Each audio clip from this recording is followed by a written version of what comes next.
Você está no Vanzolini Cast. Entrevistas, debates e conteúdos exclusivos com os maiores especialistas e profissionais do mercado.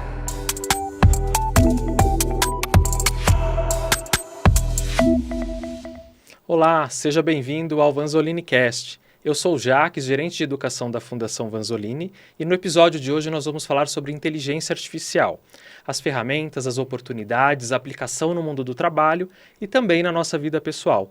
Nosso convidado de hoje é o professor Adriano, ele é engenheiro de formação pela Poli USP e nosso professor também nas temáticas de inteligência artificial. Se apresenta um pouquinho para a gente, conta um pouco da sua história, sua trajetória e como que você entrou aí nesse universo de inteligência artificial. Bom, como você falou, eu comecei fazendo engenharia, né, na Poli, e depois, com o passar dos anos, aí, eu acabei indo mais para o lado de administração de empresas, fiz pós-graduação, fiz mestrado também voltado à gestão, mas ligado à TI também, voltando um pouquinho para minhas origens técnicas.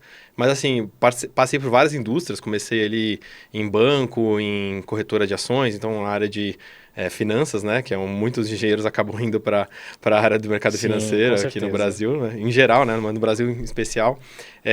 E depois disso eu acabei indo para outras áreas, consultoria, passei por várias indústrias, mas sempre ligado à área de dados. Então, dados, né, originalmente lá o pessoal chamava de BI, depois virou Data Science, agora o pessoal fala mais em AI, mas no fundo o que está por trás de tudo são os dados, né, então sempre passei por áreas diversas, sempre ligados à análise de dados e, enfim, várias indústrias. Depois passei para uma área, fui empreendedor, vim para a área de educação aí uns 12 anos atrás também, né, comecei a carreira 17 anos atrás, mas a parte de educação que o pessoal costuma brincar que é um mosquitinho que pica a gente, e aí a gente acaba enveredando para esse lado. E aí, desde então, eu sempre também trabalhei com dados na parte de consultoria, depois também em aulas, né? Comecei dando aulas lá de Excel, VBA para o pessoal que estava para se formar, ou recém-formado na faculdade. Fui para o lado de finanças também, em cursos de finanças. E aí, quando eu retornei para o mercado, depois vendi metade da minha empresa lá para o meu ex-sócio, que também era politécnico. E aí eu acabei voltando ao mercado em software, então fui primeiro para Adobe, depois eu fui para TOTOS, que é uma empresa grande aqui de RP no Brasil, na América Latina, depois eu fui para a Amazon, né? Passei recentemente pela Amazon, primeiro na parte de .com, né? Então toda a parte de marketplace, então o pessoal que vem vender ali, que vai vender dentro da plataforma da Amazon, então também muito voltado para dados, uma empresa super data-driven, que a gente fala, né? E depois fui para a AWS, que é a parte de tecnologia, de nuvem, e lá aprendi muita coisa que eu gostaria de ter aprendido mesmo também sobre nuvem, etc. E, claro, também muitas ferramentas são ligadas a dados, né? Então, desde você armazenar esses dados, depois você conseguir extrair valor desses dados. Então, invariavelmente, a gente acabava tocando nesse tema também de machine learning. No meu mestrado eu também já tinha percebido que isso ia ser matemática, isso em 2017. Ia ser uma matemática que ia bombar nos próximos anos, então eu investi bastante tempo nisso, né? Um assunto super interessante. E aí acabei, com o tempo, né? Agora nos últimos anos a gente viu esse boom que deu, né? Desde a época do Generative AI, né? Que a gente viu com o ChatGPT, começou ali em 2022 isso. Mas eu já estava acompanhando, já dava aulas em MBAs, eu já falava sobre, antes de ter o ChatGPT, né, o GPT-3, que era o antecessor ali ao lançamento do ChatGPT, já falava disso em aulas em 2020. Legal. Então... E aí antes, assim, há tempos atrás a gente entendia que a área de TI era quem dominava praticamente tudo, né? Que dependíamos de muitos programadores, de muitos softwares, sistemas.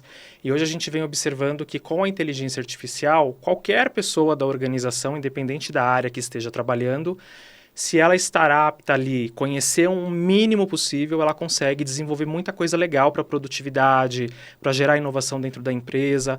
Como que você tem enxergado isso hoje no mundo corporativo, né? Você acha que as empresas já estão mais preparadas, a gente está num comecinho?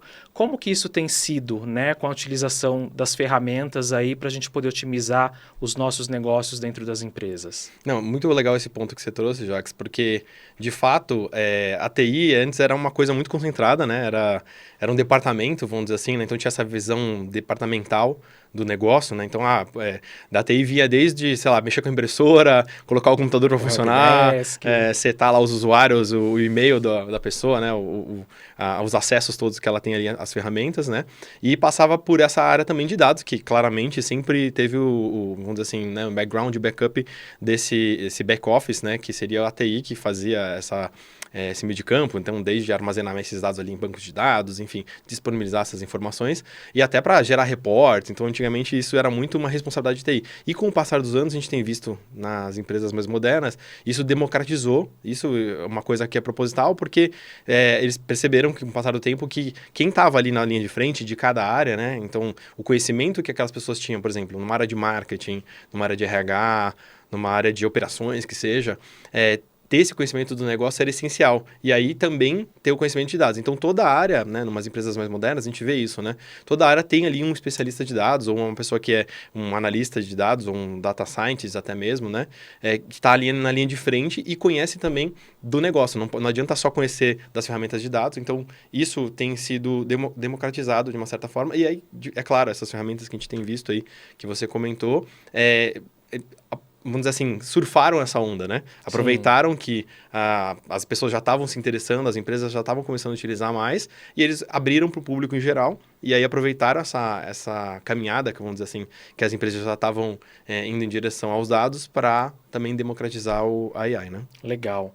E para quem está começando, né? Assim, pessoa leiga, entende muito pouco de inteligência artificial, qual que é a dica para que ela inicie aí a sua jornada? Porque já entendi que independente da área que ela esteja atuando, se ela tem aplicações utilizando as ferramentas e os modelos de inteligência artificial, ela pode ter muito mais, tanto oportunidades de carreira quanto crescimento profissional, mas quem está começando, começa por onde? Porque a gente ouve muito machine learning, prompt, IA generativa. Que bololô de palavras é esse, assim? Qual que é o significado? Ou se tudo acaba levando para o mesmo caminho, para o mesmo lugar? Muito bom.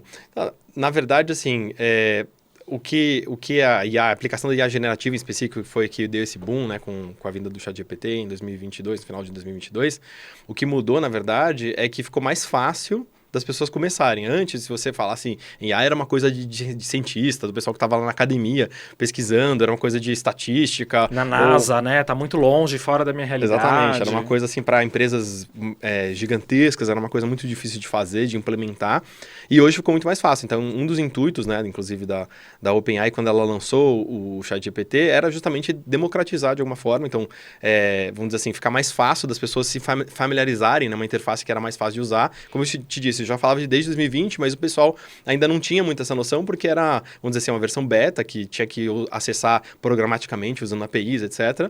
E aí, com o tempo, quando eles lançaram o ChatGPT, isso ficou na mão do povo, vamos dizer assim, né? Facilitou, você tem lá uma conta, que você usa uma conta que você já tem lá, um single sign-on, e sai digitando. Em parte, eles fizeram isso para, vamos dizer assim, melhorar a própria ferramenta, mas em parte para justamente popularizar o uso. E aí, o pessoal começou a perceber que dava para utilizar em várias áreas. Então, isso traz uma curiosidade que, às vezes, nem sempre aquela ferramenta é uma solução final, vamos dizer assim, né? Uma solução escalável, algo que dê para utilizar de fato na sua empresa, mas é um primeiro passo que acho que todo mundo pode fazer.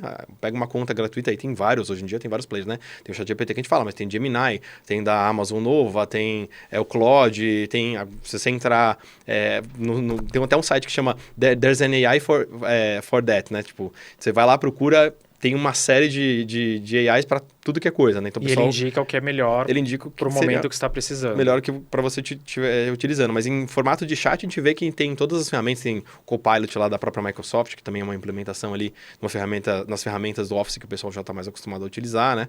Então, assim, a dica é comece por uma delas e você vai ver que a lógica é parecida. Porque no final das contas, a ideia dessa interface conversacional é que a gente converse numa língua mais próxima da gente, humano, Sim, do que da máquina, né? Então, originalmente já existia essa ideia da gente programar, né, as máquinas, utilizando lá uma linguagem que era muito mais próxima da máquina. Então, a gente começou lá com Assembly e depois foi trazendo outras linguagens que, conforme foi evoluindo a computação, ou seja, foi ficando mais fácil ter acesso, né, à computação mais barato, vamos dizer assim. Então, começou a se aproximar mais da nossa linguagem humana. Então, foi se abstraindo, né, foram colocando camadas de abstração, vamos dizer assim, em cima daquele software para que fosse mais fácil da gente falar do jeito que a gente fala com outro ser humano, como a gente está conversando aqui, e a máquina consiga entender, né? ontem, inclusive, você teve o lançamento, acho que da Alexa Plus, que é uma implementação da Alexa agora num formato que está mais próximo dessas interfaces conversacionais. E a Alexa foi um marco antes, e hoje ela já estava ficando super ultrapassada, né? Que era super robotizada, ainda era uma coisa que a gente tinha que aprender. É, meio mecânico, né? Um pouquinho. A gente tinha que aprender como falar com ela, né? Não ela a entender o que a gente fala. E agora eles estão tentando aproximar dessa linguagem mais natural pra gente, né? Tanto que esse campo de chamar NLP, né, que seria o Natural Language Processing, então o processamento de linguagem natural, é o campo que estuda isso e que tem se desenvolvido muito nos últimos anos. Que já é uma evolução, né? Você sabe que ontem mesmo eu estava precisando de uma informação, eu sou mais da área de humanas do que de exatas, né? E eu precisava renovar o contrato de um prestador de serviço e fazer a correção pelo índice e tal. E aí, não entendo quase nada disso, né? Fui no chat GPT, falei, olha, tem um contrato que vai vencer no dia tal, no valor tal, preciso aplicar um índice, né, para fazer a correção, tal, qual que é o melhor índice? Aí na hora ele já me deu todos os índices com a descrição dos serviços, o que caberia, e eu falei, beleza, eu quero para este índice aqui, como que eu faço o cálculo para o contrato vencendo no dia tal? E ele já me trouxe todo o cálculo e a explicação dos motivos e do porquê, fazendo aquela lógica ali, o raciocínio, e me trouxe o valor atualizado. Não precisei consultar nenhum contador, não precisei consultar nenhum financista e consegui fazer o meu trabalho certinho, né? Não sou da área, mas tive aí o uso da IA ao meu favor e consegui solucionar aquele problema que eu tinha e que poderia, possivelmente, eu precisar acionar uma outra área, abrir um chamado, levaria mais tempo, eu interromperia o trabalho de alguém. Então, acho que me ajudou nesse sentido, né? Foi muito mais prático. Então, de fato, a usabilidade, ela é muito tranquila. Eu uso um pouco mais o ChatGPT porque eu estou acostumado e eu acho que tem meio que, assim, hoje quando a gente tem dúvidas sobre alguma coisa, a gente vai no Google, né? E aí o formato é parecido, né? A gente põe a pergunta ali e ele já traz a resposta. Porém, ele traz de uma forma mais organizada, pelo que eu tenho, né, tido de experiência. E me parece que também devido ao fato de ele estar recebendo muitas informações, vai ficando mais inteligente e mais próximo da resposta exata. É evidente que pode ter alguma questão ali que a gente sempre tem que conferir, mas eu acho que a diferença que tem ali do Google para um chat GPT é que ele está mais inteligente, né? E aí eu acho que talvez esse seja um grande diferencial aí dessas novas tecnologias? Então, teve vários pontos que você levantou aí. Eu vou tentar relembrar todos que eu pensei, devia ter até anotado, mas um ponto que você falou que é interessante é justamente tem a ver com aquilo que eu falei, que é uma interface de conversacional, né? Então, por exemplo, você foi lá, fez um pedido de um cálculo que você precisava fazer, etc. O que ele fez? Ele procurou dentro do modelo. Então, o modelo, na verdade, uma maneira simples, que eu gosto de fazer uma analogia para o pessoal entender melhor o que seria um Large Language Model, um LLM, que estão todos esses que a gente está falando, como exemplo, é como se fosse um zip, um grande zip enorme de todo o conteúdo que tem na internet. Então, todo o conteúdo que estava público, eles foram lá, pegaram, né? Tem até algumas argumentações que nem estava tão público assim, eles pegaram mesmo assim, né? Tem até umas discussões, uns processos estão rolando.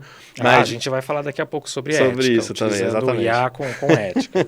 Mas aí, enfim, eles pegaram, fizeram um grande zip lá na internet, então tudo isso que a gente está falando, por exemplo, normalmente como é que você procuraria? Se eu tivesse que procurar esse cálculo, provavelmente eu procuraria no Google, ou jogaria na Wikipedia, falar, como é que eu faço o cálculo para fazer, aplicar uma taxa, enfim, de atualização de preço, etc. Então você procuraria essa fórmula. Então o que eles fizeram? Eles colocaram tudo isso num grande modelo, eles perceberam que esses modelos, quando eles cresciam muito esse volume de dados, eles começavam a dar respostas cada vez melhores. Então eles começaram a pegar cada vez mais dados, até que uma hora acabou esses dados, colocaram todos os dados praticamente públicos que tem na internet lá dentro do modelo. Só que o que esse modelo pode fazer? Ele pode chegar nessa resposta. Então, normalmente, o que está sendo o novo paradigma? Ele chega numa resposta que seria um passo a passo de como ele resolveria aquela sua questão primeiro.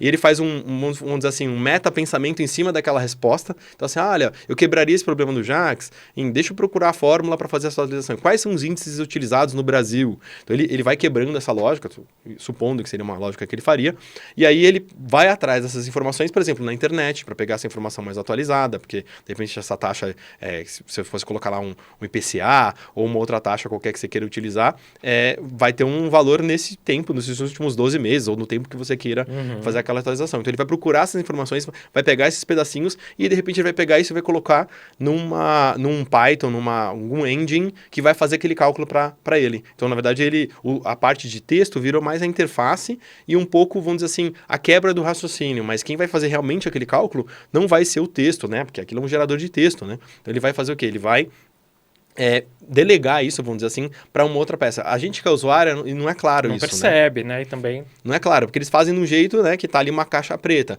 Mas por trás daquilo tem várias tecnologias que estão embutidas, né? Hoje a gente fala de agentes, então provavelmente vão ser vários agentes, que O que são os agentes? Que eu já Boa. ouvi bastante, assim.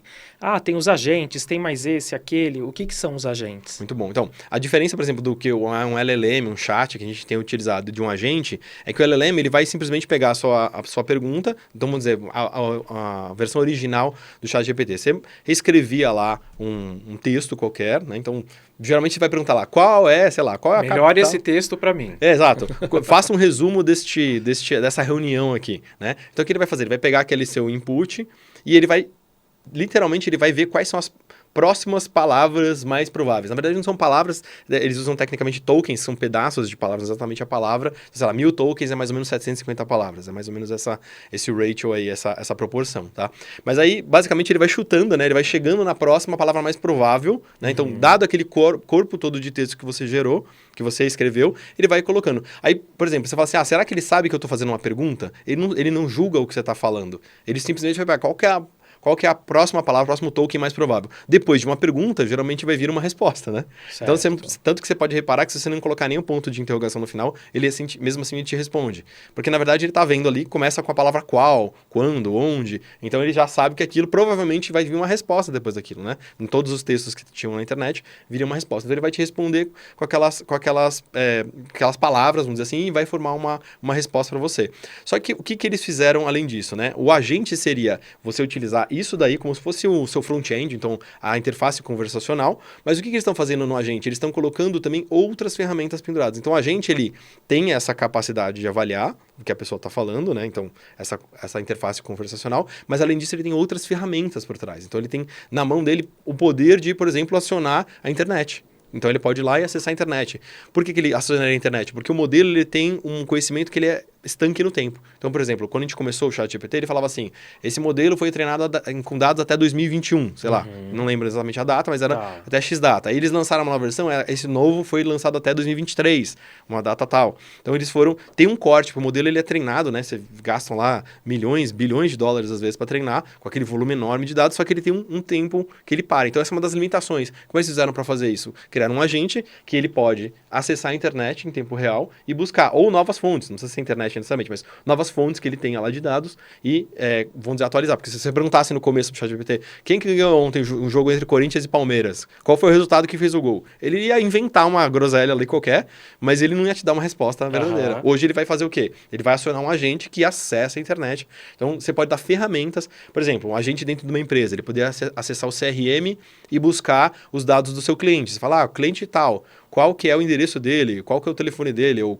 qual que é a última compra desse cliente, né? Então, imagina uma pessoa atendendo lá, ele buscaria, por exemplo, no CRM para ver essa última compra. Ou poderia falar, me vê o extrato que ele tem lá de a pagar, o último valor que ele deveria pagar. Então, ele vai acessar, em vez do CRM, uma outra ferramenta, não sei, um outro banco de dados interno da empresa, que tem lá os lançamentos financeiros. Tá. Né? Então, o agente ele tem essas outras ferramentas que você dá na mão dele. Ele pode até acionar outros agentes. Então, agentes seriam outras aplicações que tem dentro da empresa. Então, suponhamos que eu estou dentro de uma organização e aí eu tenho ali um agente pode ser o sistema que gera a folha de pagamento, o outro agente é o CRM, o outro agente são os indicadores do comercial de vendas, o outro agente é o financeiro que está olhando o faturamento líquido, o faturamento bruto. Isso é que são agentes? Seria quase isso. Seria assim, o agente seria uma entidade que você dá o poder dele acessar essas outras ferramentas, entendeu? Tá. Por exemplo, eu acho engraçado, né? Porque eu sou pai de 3 meninos, né? E aí eu tenho lido bastante sobre psicologia para criança e tal, etc. E eles falam isso, você tem que dar agência para os seus filhos, né? O que é isso? É você dar o poder dele de tomar decisões. né? Então, por exemplo, a gente como pais ou como, né, cuidadores de crianças, enfim, em geral, você tem uma vontade de resolver o problema. O seu filho vem lá, o seu sobrinho, ou qualquer criança vem e te pede uma ajuda. Fala, ô tio, Jax, me ajuda aqui, eu tô com um problema e tal.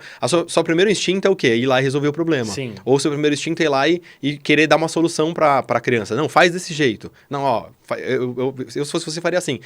E os psicólogos falam pra você fazer o contrário. Falar assim, não, pergunta pra ele, mas por que você quer fazer isso? Né? Ou, por exemplo, vem um filho e fala, quero pintar meu cabelo de azul, pai. Você fala assim, não, filho, eu não sei se é uma boa ideia, né? Então, de você dar a sua opinião, você pergunta, por que você quer pintar o cabelo, filho? Em vez de você ir lá e impor a sua vontade, você dá agência para aquela criança. Então, a agência é isso, é você ter a capacidade de tomar decisão. Então, a gente, ele tem a capacidade de tomar decisões e tem as ferramentas que ele tem disponível. Claro, e uma aí criança de 3 anos... consulta nessas ferramentas. Exato. Então, talvez um agente mais simples seja uma criança de 3 anos. Ela toma decisões simples. Não um agente já que representa um C-level de uma empresa, poderia tomar decisões mais complexas, né? Ou poderia acionar outros agentes. Então, imagina que fosse um CMO lá, um diretor de marketing da empresa. Ele pode acionar várias equipes que estão embaixo dele, que podem ser outros agentes que podem tomar outras decisões. Tem um agente lá na ponta que cria copies, né? Que cria textos para serem utilizados lá em peças de marketing. Pode ser no e-mail, pode ser numa landing page, por exemplo. Uma rede social. Uma rede social.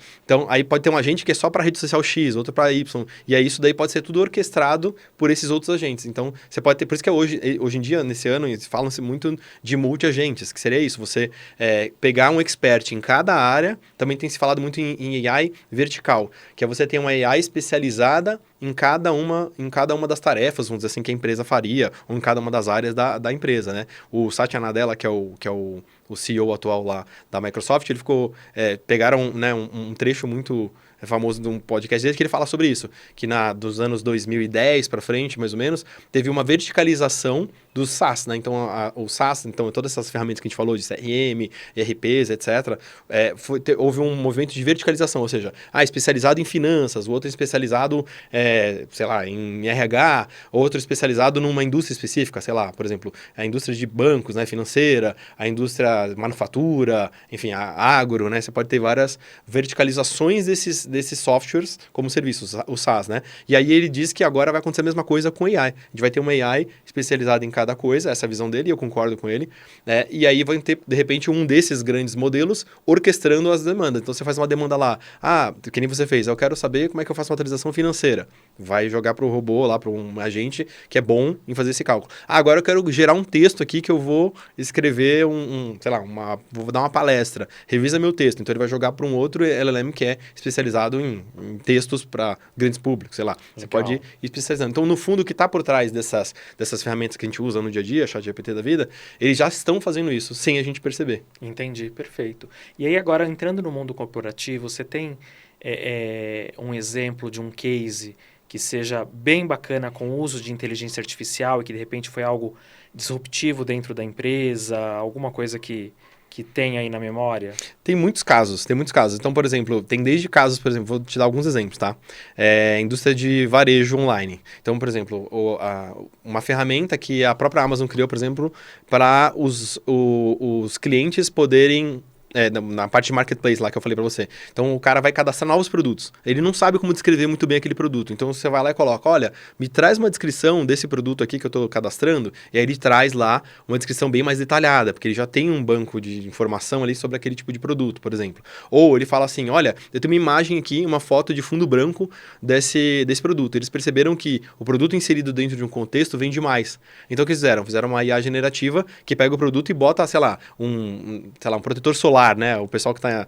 Põe na praia. Põe na praia, lá bonitão, né? Naquela onda atrás, sei lá, uma praia maravilhosa, paradisíaca e tal. Então, eles perceberam que se colocassem essa ferramenta disponível para os vendedores deles, eles venderiam mais. Aí tem, por exemplo, a parte de atendimento, né? Claramente. Então, tem um monte de ferramenta agora que você pode fazer chats. Chat já existe há muito tempo, mas o chat antes, ele era muito assim, ele pegava, e tem a ver com o que você falou do Google, por exemplo. Ele pegava exatamente a palavra que a pessoa falou. Então, se a pessoa colocou boleto, ele ia procurar lá, segunda de boleto é a pergunta mais comum. Então, vou devolver para ele essa resposta. Hoje, não. Com esses LLMs, ele consegue entender a semântica do que você está falando. Vai pelo contexto, Ele vai pelo contexto. Então, ele vai entender. Às vezes, você vai usar uma palavra diferente de mim para... Né, no Brasil, por exemplo, lá tem semáforo, sinaleira, farol. Tem vários nomes para a mesma coisa, né? Então, tudo isso aqui em São Paulo a gente fala de semáforo, que é para o carro ali no semáforo e tal. Em outra região do Brasil ele fala outro nome. Só que o LLM, você não precisa cadastrar o vocabulário inteiro de palavras. Ele já entende o significado do que a pessoa está falando. Se ela está falando manga da camisa ou a manga da fruta, né?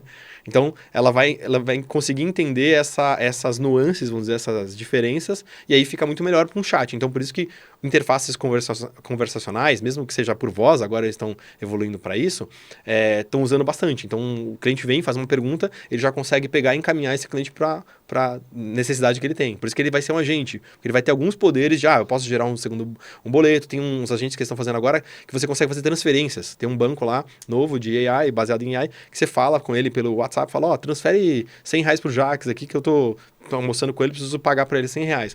E ele já vai direto executar, óbvio que você pode colocar, né, limites, né, nessa decisão. E faz a transação.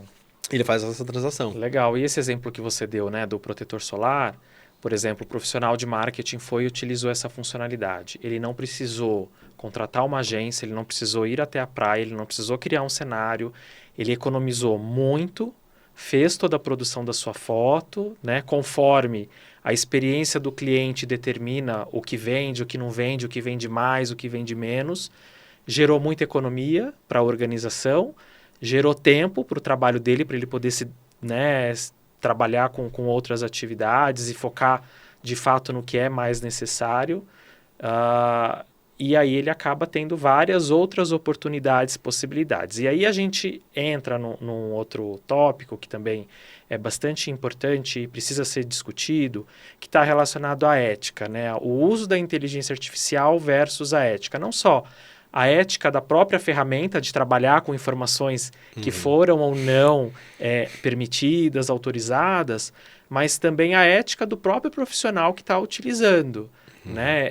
Eu sou da área de educação, existe uma aplicação em que eu coloco lá um tema, falo assim, quero falar sobre conversas difíceis. E essa aplicação me traz um treinamento, já com os slides prontos a respeito de conversas difíceis.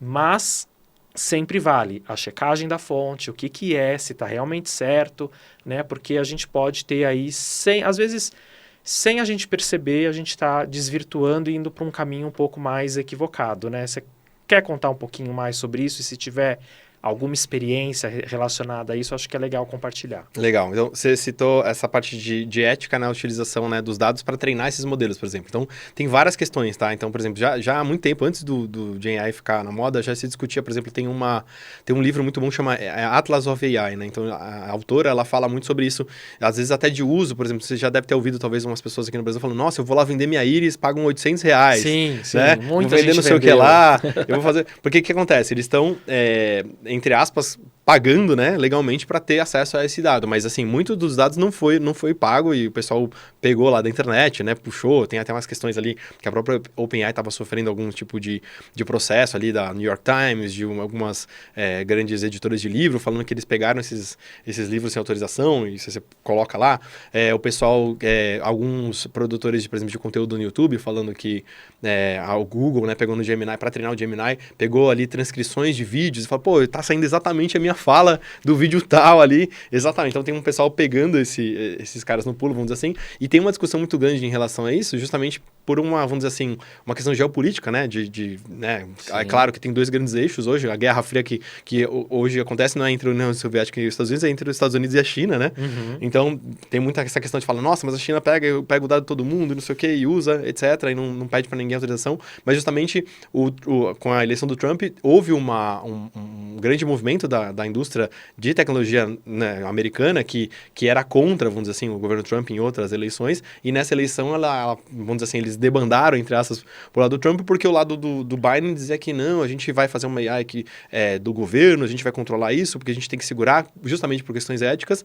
e aí o Trump veio num discurso mais liberal, de liberdade de expressão e tal, e aí, óbvio, os caras que estão por trás das empresas de tecnologia falaram, não, vamos pro lado de cá, meio a contragosto, porque antes já tinham banido ele de tudo quanto era rede, né, E aí tiveram que desbanir, tiveram que desmentir muita coisa que eles falavam, mas enfim, eles deram para trás ali justamente por quê? Porque ele tá prometendo abrir mais, né? Eles tinham que fazer uma série de documentações, qualquer um desses treinamentos tinha que passar por um crivo de uma instituição, um órgão americano lá, do governo, que eles tinham que explicar como é que eles tinham feito todos esses treinamentos, e agora isso daí vai meio que cair por terra, e porque é uma questão de segurança nacional, vamos dizer assim, então existe uma competição muito grande de quem chega primeiro, né? Quem que vai, vamos dizer assim, uma questão de soberania, né? Quem que vai ser o melhor, vai desenvolver os melhores modelos, enfim, existe uma visão de que a longo prazo isso pode determinar até, inclusive, quem vai ser o líder ou não global, né? Então, já a China, muitos anos já investe nisso, né? O governo chinês já colocou isso como uma meta para eles ali. E se você pegar, por exemplo, só papers de Gen AI mesmo, 90 e tantos por cento, 95%, se eu não me falha a memória, quem está gerando é a própria China, né? Então, e a China, como eu estava dizendo, eles têm uma produção muito grande, né? De papers e, enfim, de pesquisa nessa área, justamente porque existe um incentivo muito grande do governo já há muitos anos para que fosse feito isso, porque eles viram que no longo prazo isso poderia ser representado ali, né, um desenvolvimento das empresas, né, dentro do país, né. Então, nesse sentido, acho que tá tendo realmente uma questão ética nesse sentido da produção desses modelos, né, então, a discussão de como é que está sendo obtido esses dados, e do outro lado, como você falou, né, a aplicação dessas tecnologias. Então, a gente sabe que muita gente fica com medo, né, fala, nossa, vai substituir empregos, tem alguns grandes bilionários falando, nossa, vai ter que ter uma renda mínima global e tal. Você pode olhar isso pelo lado ruim e o lado bom, né? Você pode olhar pelo lado bom e do tipo, nossa, será que vai ter essa pujança toda, essa abundância? Então, talvez a gente possa se dedicar a tarefas mais interessantes, talvez uma coisa mais lúdica, mais de produção de, né, artes, enfim. Tem até... por exemplo, um antropólogo, não, como é que chama? Um filósofo italiano que chama Domenico De Masi, não sei se você já ouviu falar, Sim. ele fala do ócio criativo, e ele fala sobre isso, o futuro do trabalho, no livro dele, ele comenta sobre isso, que na visão dele ia existir esse momento em que, vamos dizer assim, através da tecnologia, né, a humanidade ia dominar ali a produção e automatizar uma série de coisas, inclusive a parte intelectual, que é o que está acontecendo, que a gente tem visto, e aí isso já ia gerar uma riqueza e, vamos dizer assim, uma abundância que a gente poderia distribuir entre as pessoas, e a gente se focaria mais em coisas mais, né, mais agradáveis, vamos dizer assim, né, mais artísticas, mas enfim. É uma visão, vamos dizer assim, positiva para contrapor esse outro lado. Mas é claro que no curto prazo as pessoas estão interessadas em manter o emprego delas, né? Sim. Enfim, então assim, de fato, se você faz hoje uma atividade que é muito, vamos dizer assim, manual, e isso ocupa 90% do seu tempo, aí você tem que ficar preocupado. Óbvio que se você trabalhar, todo mundo tem alguma coisa no trabalho que poderia automatizar. E aí esse pedaço pequeno dessa atividade você pode automatizar e vai ser até bom para você. Você vai ter mais tempo, vamos dizer assim, para se dedicar às atividades que realmente nós, seres humanos, somos bons e, né, empatia com outro ser humano, enfim, olhar nos olhos da pessoa, entender o problema dela, né? Então, por exemplo, um médico, né? Se ele tem mais tempo, ele consegue perguntar para você como é que tá a sua vida, como é que tá a sua família, o que tá acontecendo. Ele pode te tratar como um paciente e não tratar a sua doença, né? Vamos dizer assim. Ele pode entender você como um todo e vai sobrar tempo para essas relações humanas, que seria a coisa que a máquina não consegue substituir, vamos dizer assim. Então, mas a questão ética passa por como você vai fazer isso, né? Como é que vai ser a mudança, se vai ser uma coisa paulatina, se vai ser uma coisa estruturada e discutida, né? Até nível de governo, ou se vai ser uma coisa que vai varrer um monte de gente, vai excluir mais gente ainda, vamos dizer assim, da sociedade, né? Enfim, não só na parte, vamos dizer, financeira, mas na parte de entendimento, de conhecimento sobre o que está acontecendo, né?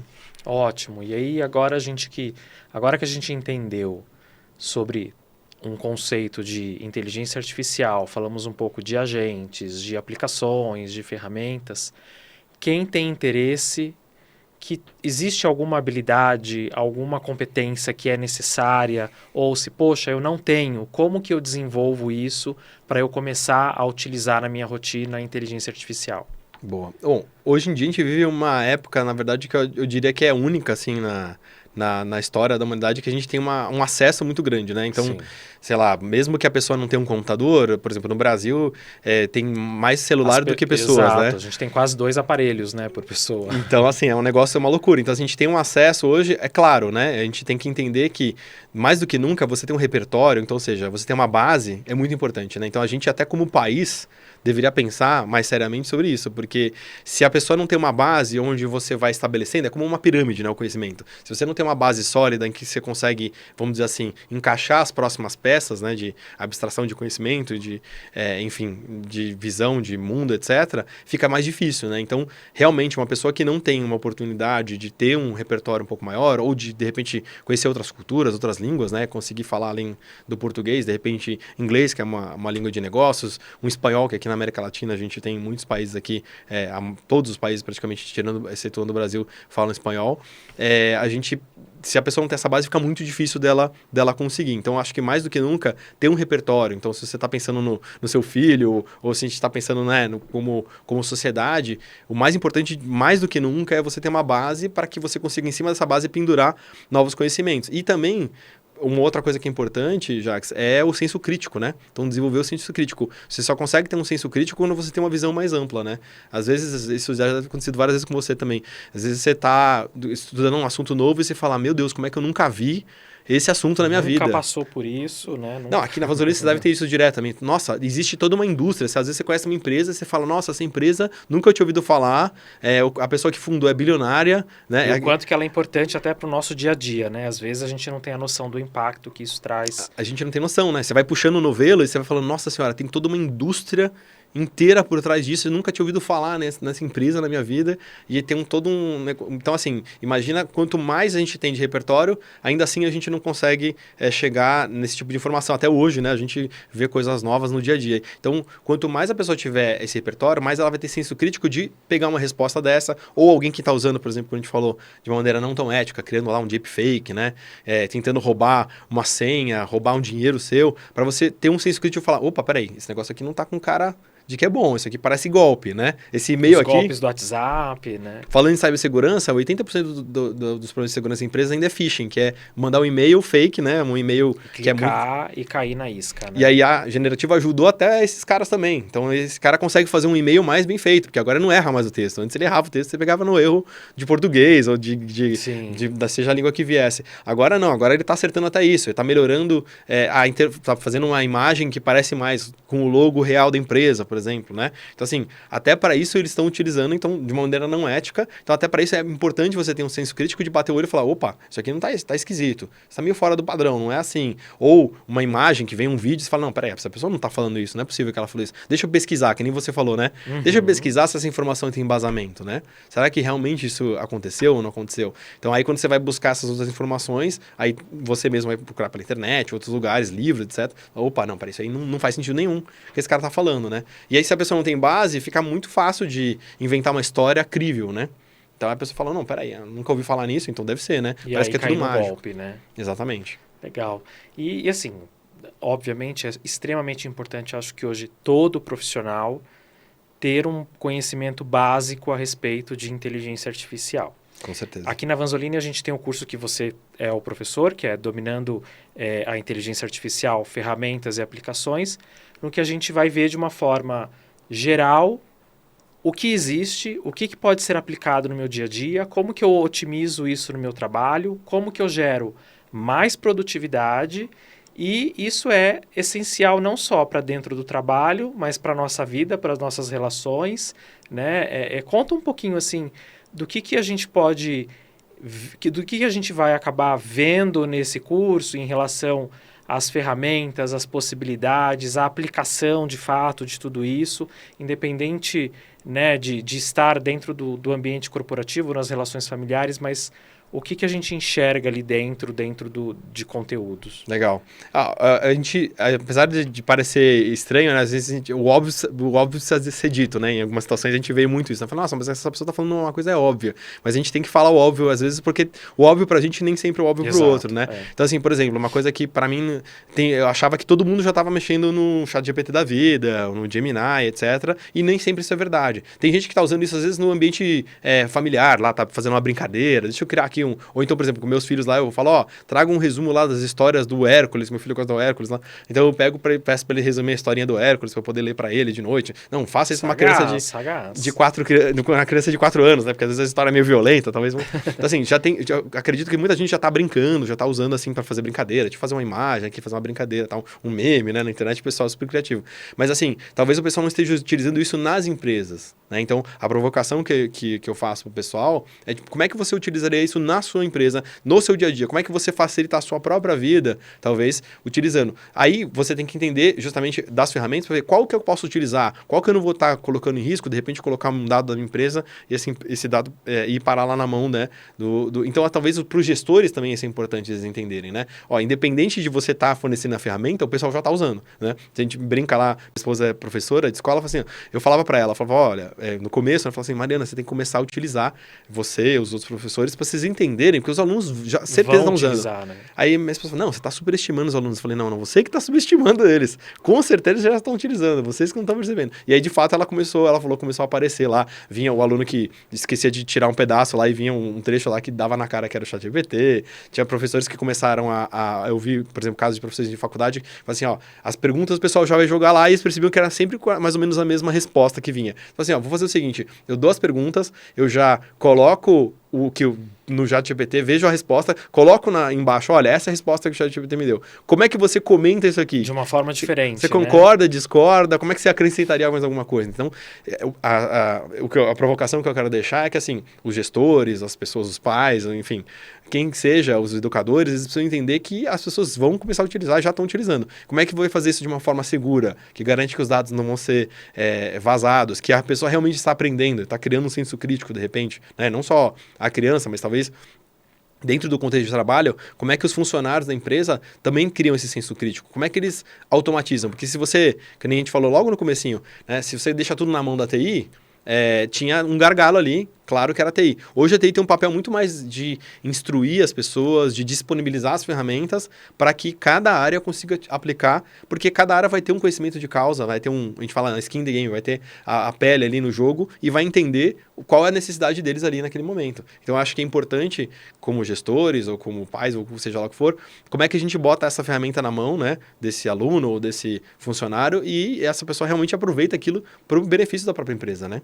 Adriano, e aqueles casos em que a gente tem o profissional que, poxa, agora eu entendo tudo de inteligência artificial, entendo de todas as aplicações, as ferramentas, vou automatizar 100% das minhas atividades e vou deixar o robô trabalhando para mim, né? Da mesma forma que quando a gente faz investimento, a gente fala, vamos deixar o dinheiro trabalhando e agora eu só vou viver, vou curtir a minha vida. É bem assim, a gente consegue programar toda a nossa rotina, as nossas atividades no trabalho e deixar que os robôs e a IA trabalhem para nós?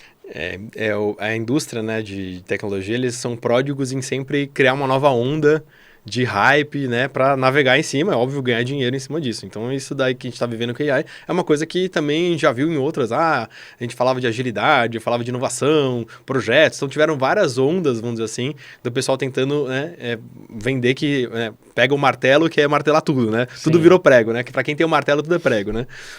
Mas a gente sabe que não é bem assim, né? Então, assim, eu diria que para as tarefas, vamos dizer assim, menos críticas da empresa, realmente, eu acho que, assim, vai ser uma coisa cross, né? Então, seja a área de jurídica, a área de RH, a área de finanças, qualquer que seja a área ali, não só de suporte, né? De entrega final, vamos dizer assim, das empresas, realmente vai ter a oportunidade de automatização de uma série de coisas, que antes não era possível, porque antes não tinha, né, uma ferramenta assim tão genérica, vamos dizer assim, tão abrangente, mas, de fato, acho que talvez ali 20% das atividades na área, mas não quer dizer que essa pessoa vai deixar de trabalhar naquele, por exemplo, tem muita gente que fica, né, eles ficam falando, não, agora acabou a programação, não vamos precisar mais de programador. Isso daí, para mim, é uma bobagem incrível, porque, assim, eles estão atacando vamos dizer assim, esse ponto em específico, porque nos Estados Unidos um programador sênior, em média, chegou a ganhar durante a pandemia $300 mil, né, de salário médio. Então, imagina, $300 mil anuais é um baita do salário. Dinheiro. Tem empresas aí menores que talvez um diretor não ganhasse isso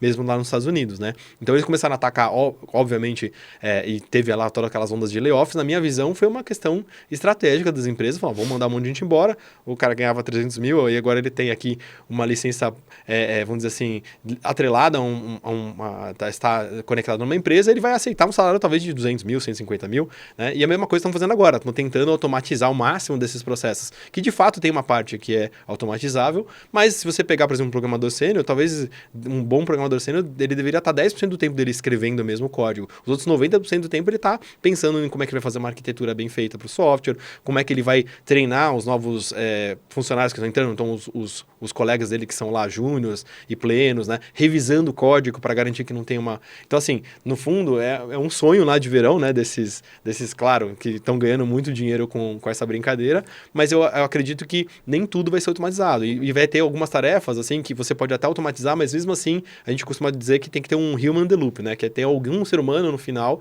do processo revisando. Então, você pode até automatizar um processo, mas você vai ter que depois dar uma olhada, dar uma lida, ver se faz sentido, né? Mudar alguma coisa que não fez sentido. Então, não é um processo estanque, né? Então, por exemplo, os agentes seria para atividades que realmente o agente tomaria todas as decisões naquele negócio. Ou, de repente, você pode colocar, o agente faz todo o processo, você manda ele lá, cria para mim, né? Que nem você falou lá, cria para mim um curso de alguma coisa. Ele vai rodar e vai pegar um agente que vai fazer o slide, outro vai fazer o conteúdo, e vai te devolver em algum momento uma decisão. Fala, olha, Jacques, faz sentido esse curso desse jeito? Né? E agora? Primeiro eu cheguei aqui na ementa. O que você acha? Tá boa a prova? Muda? Aí você pede para mudar algumas coisas. Tá, agora da ementa eu vou começar a criar os slides. Aí ele vai te criar alguns slides. Faz sentido os slides da aula 1? Então pode ser que tenha essa interação, né, entre você e a máquina. Isso vai acelerar muito a sua vida, porque de fato você não vai ter que ficar indo lá e voltando, criando, e você mesmo pode avaliar isso daí, o que está acontecendo, né? Um robô vai estar fazendo, mas nem tudo vai dar para automatizar. Imagina, você vai tomar uma decisão que impacta, por exemplo, um negócio em bilhões, você não vai colocar isso na mão de uma máquina. Um ser humano que está lá sendo operado, você vai colocar um robô para operar o cérebro, não vai colocar, talvez para ele tomar uma decisão que pode afetar a vida daquela pessoa ou a vida de muitas pessoas, você não vai colocar na decisão na mão de um robô, né? Então, acho que dependendo da criticidade da atividade que você estiver realizando, ou a empresa estiver realizando, você pode ou não automatizar, entendeu? Se for uma coisa muito crítica, eu não automatizaria de jeito nenhum, né? Agora, se é uma atividade que tem baixo impacto, mas também gera, ao mesmo tempo, muito trabalho para as pessoas, talvez valha a pena realmente tirar isso dessas pessoas e dar tempo para elas tomarem as decisões que realmente são importantes, né? Usar com responsabilidade, né? E aí, falando em responsabilidade, tem algum case, alguma história de insucesso, assim, que aconteceu, que falou assim, nossa, deu tudo errado, não era assim, não era o que esperava, tive muito prejuízo. Tem alguma história para contar relacionada a isso? Que a gente está chegando ao final do videocast, queria também trazer um pouco do outro lado. Legal. Antes de finalizar. Então, teve alguns casos muito famosos, até antes do ChatGPT, de, por exemplo, da Microsoft lançar uns primeiros chats deles, e aí o pessoal começou a fazer um monte de perguntas ali, né, para justamente testar, né, porque o usuário, a gente nunca sabe o que o usuário vai fazer, né, a gente nunca consegue imaginar o nível de credibilidade do usuário. Então o pessoal começou a fazer perguntas ali preconceituosas, ou então, e aí no final o negócio virou um neonazista lá, uma coisa assim, o chat lá ficou até famoso esse caso. Ou então, por exemplo, alguns casos lá da Gemini, né, antes do Gemini, que era o BERT do Google, que eles queriam fazer, por exemplo, cria uma imagem do Founding Fathers, né, dos patronos ali dos Estados Unidos que fundaram. Como a IA estava, vamos dizer assim, treinada para fazer uma coisa diversa, apareceu lá um cara com uma cara de índio, o outro com uma cara de afrodescendente, e não tinha nada a ver com os Founding Fathers dos Estados Unidos, que era tudo branco, de olho azul. Enfim, eles tentaram fazer uma coisa diversa e acabou saindo pela culatra. Então, por exemplo, casos que é famoso, por exemplo, vai fazer... vamos automatizar o processo de seleção de pessoas. Então, ele pegou todo o histórico da empresa e aí ele perpetuou um viés. Nessa empresa aqui a gente não contrata quase nenhuma mulher. Eles começaram a perceber, peraí, só tá vindo homem aqui no currículo, é só sempre as mesmas universidades. Aí eles foram ver, simplesmente assim, se não fosse na universidade A, B, C e D, já dropava o perfil. Se não fosse homem de tal idade, não sei o quê, já... Então, assim, não contratava mais mulher, não contratava mais pessoas mais velhas. Então, a gente tinha todo um viés naquele modelo que o pessoal não parou para pensar e olhar e ver, né? Outros casos, por exemplo, aí seria no caso de plugar direto um chat de PT da vida ali na interface de usuário. Então, por exemplo, teve lá de uma montadora de carro que o pessoal começava a perguntar alguma coisa, teve vários desses, né? Começava a perguntar uma coisa, ele respondia, aí depois ele falava assim, crie para mim um script de Python para resolver um outro problema. E ele te respondia também, não deveria, né? Ele deveria falar, não, peraí, eu sou um chat de carro aqui. E o pessoal começava a abusar disso, né? E claro, isso tem um custo para a empresa e começava a usar aquilo como se fosse um chat de PT ter grátis, né? Então, assim, tem vários desses casos em que o pessoal correu para, vamos dizer assim, colocar rapidamente a solução no ar, só que não pensou nessas outras questões, né? Então, acho que cabe testar, é muito válido, não cabe todo mundo começar a procurar, mexer, tentar, mas na hora de você colocar isso em produção, né, vamos dizer assim, numa empresa, colocar isso no ar para muita gente, aí vale a pena você ter um cuidado, você ter uma análise dessa de criticidade, você começar a se questionar, poxa, quais os riscos que a gente está exposto ao colocar uma ferramenta dessa no ar. Adriano, queria te agradecer, chegamos aqui ao final do nosso videocast, mas se pudesse a gente teria muito tempo para falar sobre muita aplicação, ferramenta, case, mas super obrigado por compartilhar todo esse conhecimento conosco. Para as pessoas que têm interesse em conhecer mais sobre inteligência artificial, acesse o portfólio da Fundação Vanzolini, nós temos serviços, temos cursos, sempre vai ter algo sob medida ali para você e todos nós aqui estamos super dispostos a poder ajudar. Super obrigado pela sua participação. Obrigado, Jax. Obrigado para quem nos ouviu até esse momento aqui. Espero que tenham gostado. Ótimo. Obrigado. Até a próxima. Você ouviu o Vanzolini Cast, o podcast da Fundação Vanzolini. Obrigada.